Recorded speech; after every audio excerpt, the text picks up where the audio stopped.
Today's February 10th, 2021. The Trump impeachment trial kicks off. Democrats show that they want to go big with stimulus. And the WHO says it's unlikely that COVID came from a lab.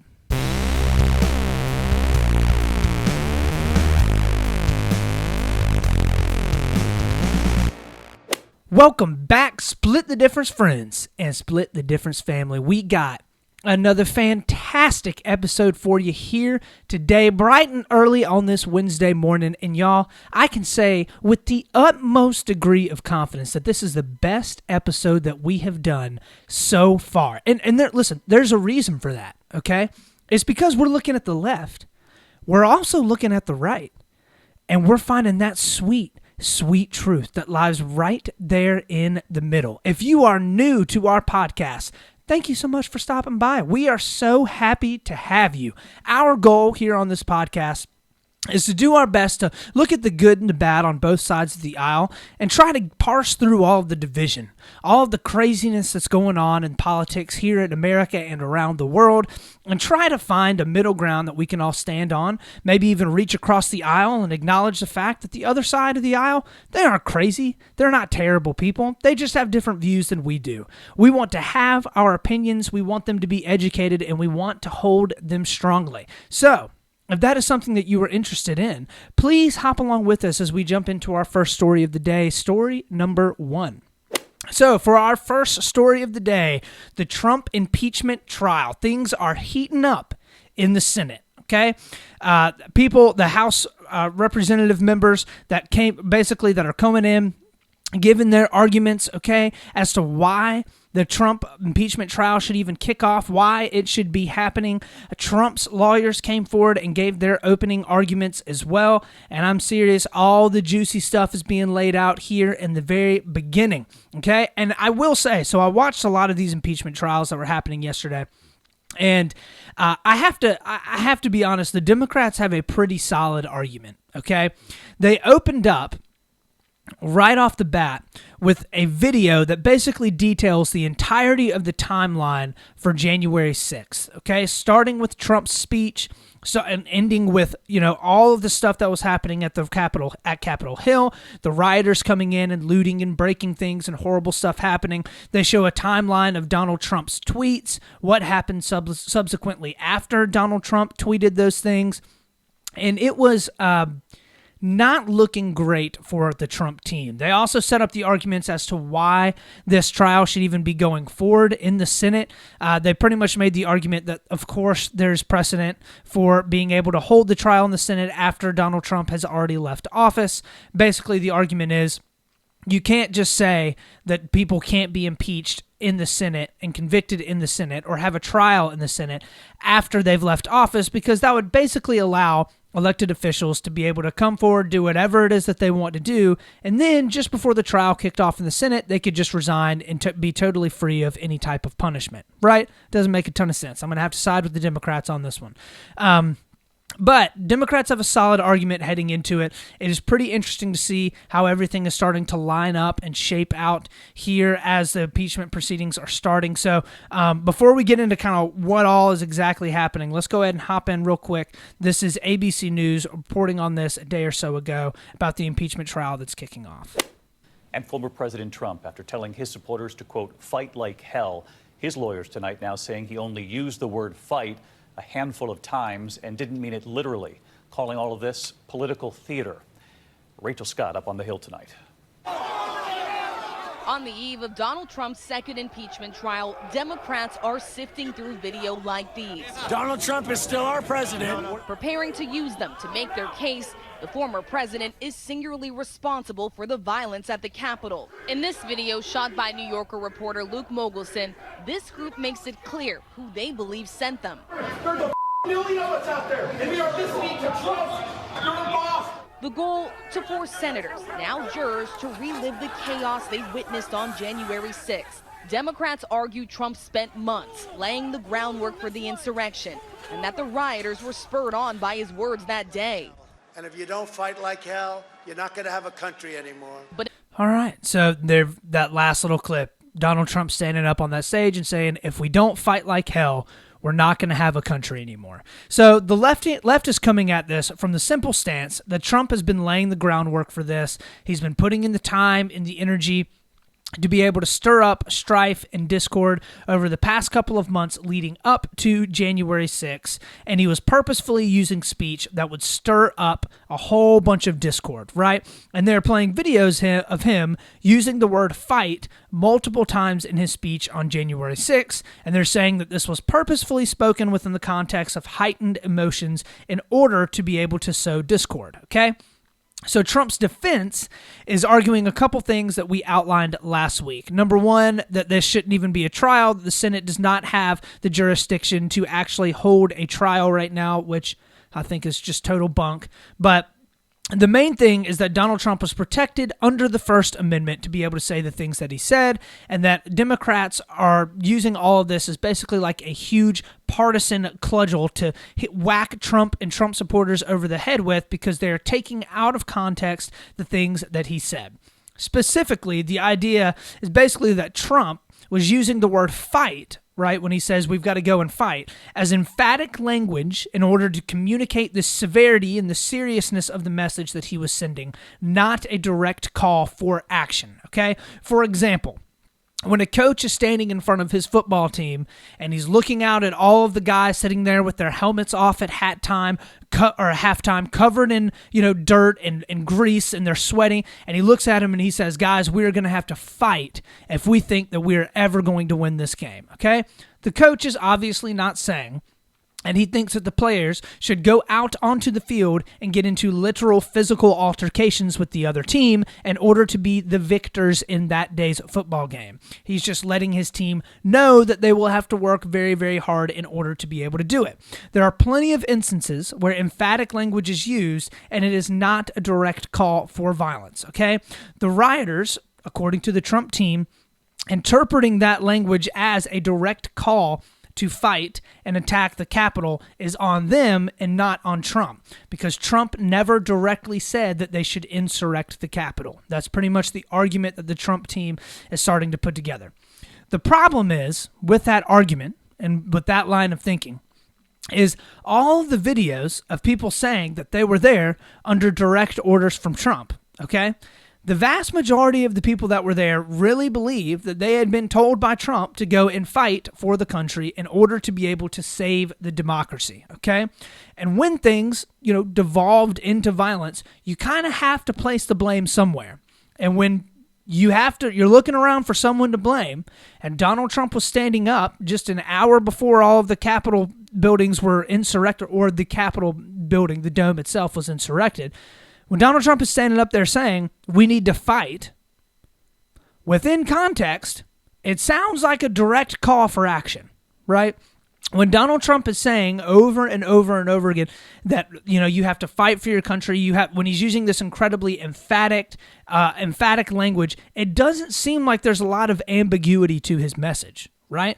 And the interesting thing is, and this was outlined in the initial arguments by the Democrats at the beginning of the day yesterday, is that Donald Trump didn't immediately go to tell everybody to stop, okay?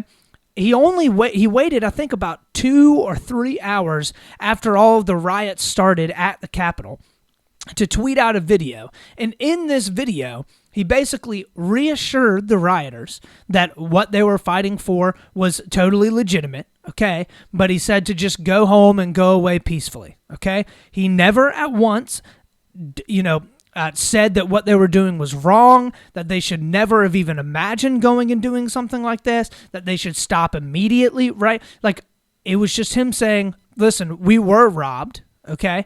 We were stolen of the election, and we don't want to be like them, so we should just go home, okay? Pretty terrible stuff, okay? And what is really, really interesting to me as well is that the whole line of thinking that Donald Trump didn't directly call on people to go and to fight, right? And to raise a huge amount of cane and to cause a big ruckus, okay? Is that I feel like he could have very simply said, I want y'all to march down there to the Capitol, and I want this to be the most peaceful, outspoken protest that has ever been done, okay? When you think back into the 50s and the 60s and all of the civil rights protests that happened, it was very, very clear from Martin Luther King, from the leaders of the NAACP, they were going to go and they were going to protest civilly. They were going to protest completely peacefully, right? And if there were people that were going and rioting within the ranks of the black and brown people that were rioting and protesting, the civil rights abuses that were happening in the 50s and 60s under Jim Crow laws, if those people went and rioted, they were oftentimes removed from the ranks of the people that were going in the organized protests because they specifically wanted the protests to be peaceful because they didn't want to give the government and racist people the fuel in which to fire upon the protests and the causes that they were going to fight for.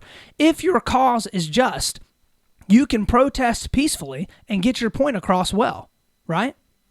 It's as simple as that. Donald Trump never called for that. He never looked at all those people and said, listen, I want for you guys to go down there and have an incredibly peaceful protest, but then let them know that, you want your voice to be heard, right? He never necessarily said, I want you to go down there and burn the Capitol building to the ground, right? But he was pretty ambiguous about what he was okay with them doing, okay? Just seems to me like Donald Trump has gotten himself here into a little bit of doo-doo, and it's going to be real hard for him to climb his way out of this one, outside of the fact that pretty much all the Republicans are going to vote totally along party lines. So, with all of that having been said, let's hop on into our second story of the day, story number 2. So, for our second story of the day, the Democrats push big stimulus, okay? So, it appears that the Democrats have pretty much come to terms with and decided that they don't even want to try for any type of bipartisan compromise around the COVID stimulus bill, okay? The Republicans, in their defense, have made it very, very clear that they don't want to go big with COVID stimulus. They put a plan together. The more moderate Republicans put a plan together. And it was somewhat kind of endorsed with more, establishment GOP. That was for about $600 billion, a bit over $600 billion, okay? The Democrats are looking at that and seeing that as a huge concession and want to continue to push further, with many stating that they want the close to $2 trillion package that they've put together right now should just be a solid start. And of course, there should be more and more stimulus to come after that. So a lot of stuff is being pushed right now, and there's even more stuff that's being added in, I swear, almost every single day. A new Democrat is coming in and being like, well, you guys were talking about doing this. Well, I think that we should do this, right? Well, you guys were saying that we should give direct payments. Well, I want even more than that. Let's just, it's like every single day more stuff is being thrown on. So there now are talks, and this comes from Representative, he's a Democrat out of Massachusetts, Richard Neal, the chair of he's right now the chair of the Ways and Means Committee, pretty high up in the actual crafting of the bill. He's a smart guy, but he is a pretty progressive Democrat. He wants to add monthly cash payments totaling $3,600 a year for every child under 6 years old and $3,000 a year for children from 16 to 17. The idea behind it is basically, if you want to give money to the people that have been affected most by COVID, you need to give it to people who have children. Because if they are out of work right now, then those people with young kids are going to be significantly affected more because they've got to be able to provide for their children. This has been a really, really big talking point amongst Democrats. It's been picking up a lot of steam, especially over the past couple of years. And a lot of this honestly kind of goes back to a really big push by the Democrats to basically expand the child tax credit that was actually given under the 2017 Tax Cuts and Jobs Act, okay, if that was passed by a Republican Senate and House. So, all of this kind of comes from this bill that actually didn't end up getting passed, but it was in 2017 is when it was written, stuff called the American Family Act, okay, which sought to give a much larger tax credit to individuals with children. In that act, it outlined language that set income limits at $180,000 per year for married couples and $130K for individuals with kids, and that basically, if the kids were above 6 years old, they'd get a $3,000 tax credit, and below 6 years old, they'd get a $3,600 tax credit. So what Richard Neal did is he went through and he was like, well, I think that we should take that idea, but we should just give it to people not in the form of a tax credit, but give it to them in actual cold, hard Uncle Sam's, right? Dollar bills, dollar-roonies. So many Democrats are basically saying we have a huge epidemic in the United States, apart from the pandemic that is currently happening, in child poverty. Currently, right now, according to statistics, there are around 11 million children that are sitting in poverty or below the poverty line, and that is technically 1 in 7 kids in the United States. So they're saying what they're worried about is that the pandemic, which has absolutely disproportionately affected low-income and low-wage workers, which statistically tend to affect by a larger percentage of population the black and minority communities in America, that they want to fight back against that in a very, very pointed way, and that is to give money to people with children, okay? So Sean McElwee, he's a co-founder of a really, really left-leaning group, Data for Progress, which is, kind of a think tank type group. But he came out and quoted, "The era of small government is over. The era of small deficits is over. We are all Keynesians now." So what he's getting at and what he's hinting at is that the New Deal type of gigantic government stimulus and government bills that was passed in the 30s is now going to be the norm, okay? Age of small government is over, okay? We don't want that anymore. We want big government. We want for big spending from the government, because the more that the government is spending, the more the economy is being flushed with cash, and the more that people are able to continue to grow and continue to have jobs. So many prominent Democrats, it's not just the progressives, okay, are starting to agree that going big with stimulus is the way to go. Chuck Schumer, who is the current majority speaker, or current majority in the Senate, majority leader in the Senate, is talking about and looking back on the 2009 stimulus bill that was passed by the Democrats as not going nearly far enough, and as a result, the economic recovery was incredibly slow. This is basically what led to the Democrats being totally swept in the midterms in 2010. A lot of Americans were looking at the current state of the economy, and they were pointing their fingers at Barack Obama and the Democrats, who had the majority in the Senate and in the House. I believe in both the Senate and the House. I believe they had total control over the whole government. And they didn't pass nearly enough economic stimulus in order to be able to basically juice the economy after the Great Recession and get things going. Schumer and Sanders are looking back and forth at each other, Bernie Sanders and Chuck Schumer, and they're basically saying, we don't want that to happen, okay?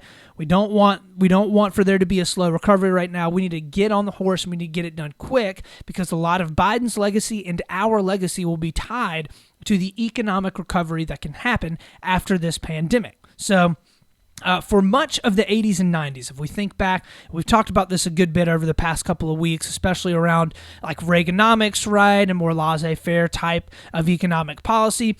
There was a huge push towards reducing the size of the federal government, okay? And that even fell in line with Democrats as well. Bill Clinton famously came out and said that the 90s were the end of big government, right? As a result, most of the Democrats were pulling back because the Republicans were coming out and saying, listen, Reaganomics works. We've had huge booms in the economy. We've seen a lot of success. The last thing that we need is more regulation. The last thing we need is higher taxes. And the last thing that we need is for the government to be upping spending. What we need to be doing is actually getting rid of a budget deficit. We want a budget surplus, okay? The huge problem that a lot of the Democrats struggled with during the Obama years was any time that they decided that they wanted to come out and say that they wanted to have big spending in order to spur on the economy, they were accused by the right of being too far left. Right? That was the normal thing that McConnell and a whole bunch of the Republicans did. They pointed the fingers at the Democrats, and they were like, you want to bail all these people out. And the reason why you want to bail all these people out is because you're way too far left. You guys are a whole bunch of socialists. But the interesting thing is that now the Democratic Party doesn't care if they're being called too far left, because the vast majority of the Democratic constituents want that, right? So that Republican mantra of pointing fingers and saying you're too progressive doesn't really work against the Democrats nearly as much as it used to. So oddly enough, a lot of the Republicans now are looking at this, and they're especially the direct payments, okay? And they're realizing that arguing against it isn't going to work very well. The Democrats are going to get what they want pushed through, regardless of if they have Republican support, because they're going to do it through budget reconciliation. They're not going to let a bill hit the floor in the Senate because they know that the Republicans are either going to filibuster it or they're just not going to get enough votes to hit the 60-vote threshold in order to get everything passed. So the Republicans are more worried, I think, about than anything is the poor public image of being opposed to giving money to people. That never looks good, okay? Voting constituents always love to get money from Uncle Sam. Always. Doesn't matter if it's good policy. Doesn't matter if it's going to bankrupt the country here in 5 or 10 years. People always love to get money in their pockets, okay? So Josh Hawley out of Missouri, or Missouri, yeah, I think Missouri. Absolutely staunch Trump Republican. Like, he was the dude that was standing there, jumping up and down saying, stop the steal, like Donald Trump is my president, right? I'm sure the dude would cuddle with Trump if he could, okay? Came out and endorsed $2,000 direct payments with Bernie Sanders, okay? Josh Hawley. And I think the reason here is incredibly simple. A lot of the current voting electorate, especially for and specifically for Trump Republicans, is primarily less educated white male constituencies, right? That's pretty much how they're getting voted into office, okay? And that's a gigantic voting electorate. And there's nothing wrong with appealing to that electorate, right? Those people need representation as well.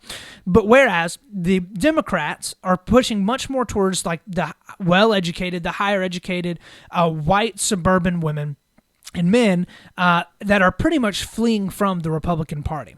In order to keep the people that are on the lower socioeconomic status in the United States, or basically ladder, that are in the U.S. that are voting for a lot of these Trump Republicans, the Trump Republicans can't be seen as opposing legislation that would put money directly into those people's pockets, okay?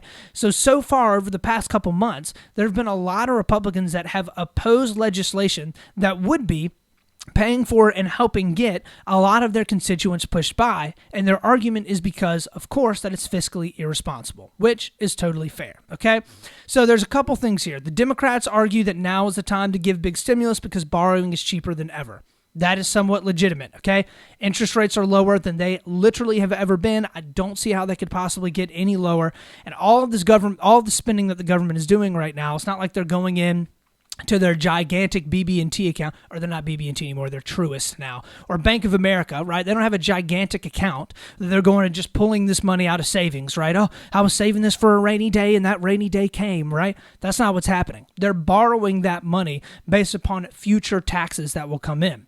If you're going to borrow money, now's the time to do it. It's the same reason why I'm sure you guys have probably had real estate agents coming to you over the past couple months and being like, listen, now's the best time to buy a house because you can borrow money for so cheap, right? Obviously, if the prices of the houses are still high, okay, and if they're even higher, you can be borrowing more money but getting the exact same thing. And at the end of the day, you're still going to have to foot the bill somewhere, and you're going to be paying more money in the long run. But I digress. So the Republicans are saying that the economy is projected to grow without the stimulus. That is also correct. Jobless claims are falling a bit. The economy is slowly but surely adding more jobs. But it's not like it's this gigantic V-shaped recovery that Trump kept saying was happening. That's not occurring. It would be a very, very, very slow creep out of where we're at right now if we decided to not have any more stimulus that happened. So will it get passed?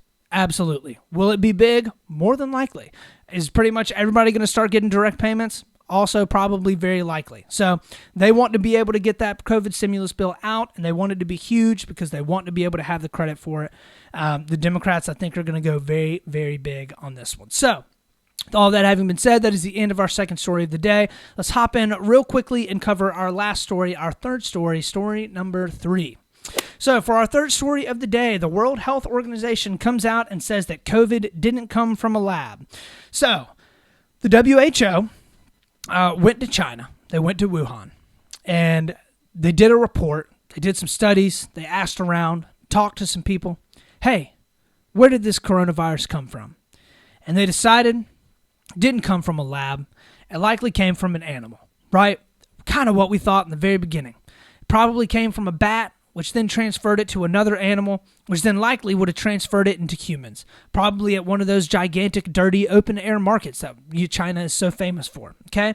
They were saying it probably came from a mammal. It's unclear whether it had been through consumption or just contact with the animal at all, right? Maybe somebody was just hanging out with their pet pangolin, right? And they ended up getting it from them.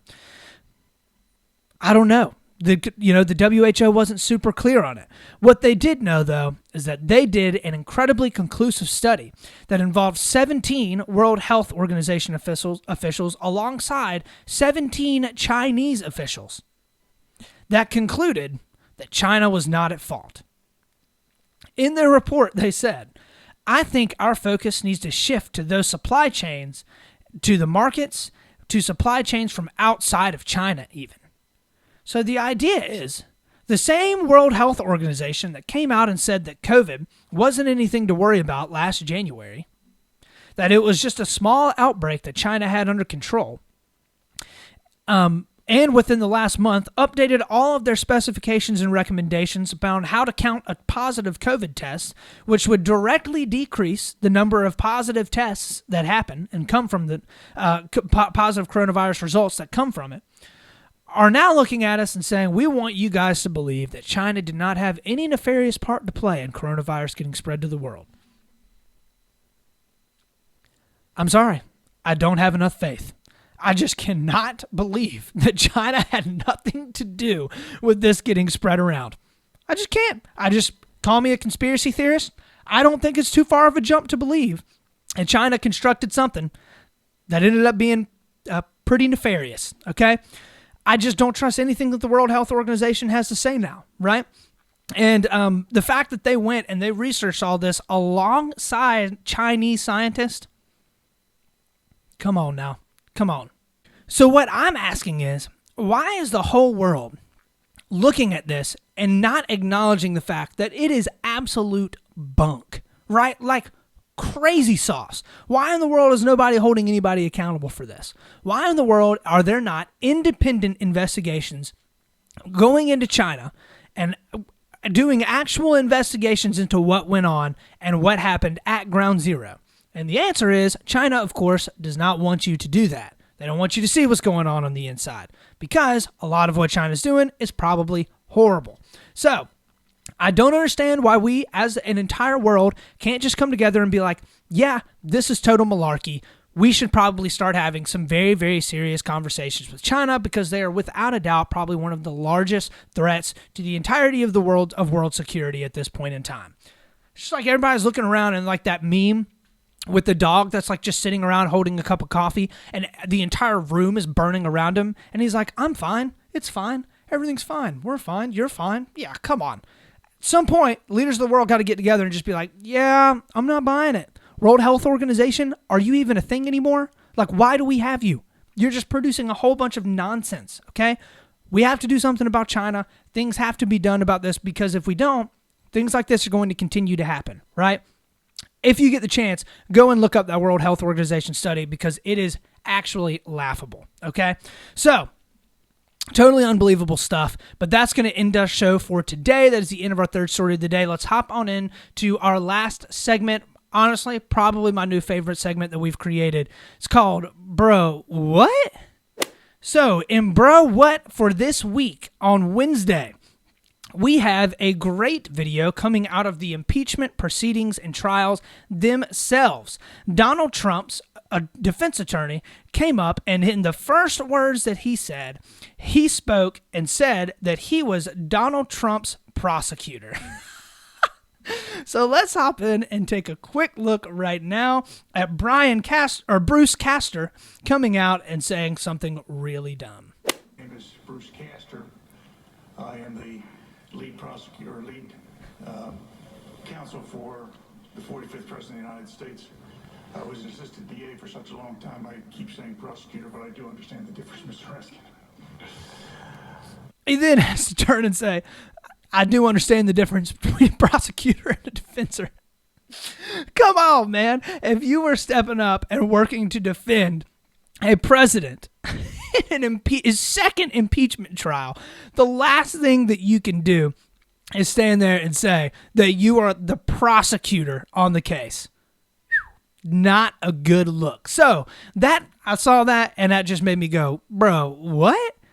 Had to throw that in for my segment. So with all of that, that is the end of the show today. Thank you so much for stopping in, for listening, and for checking us out.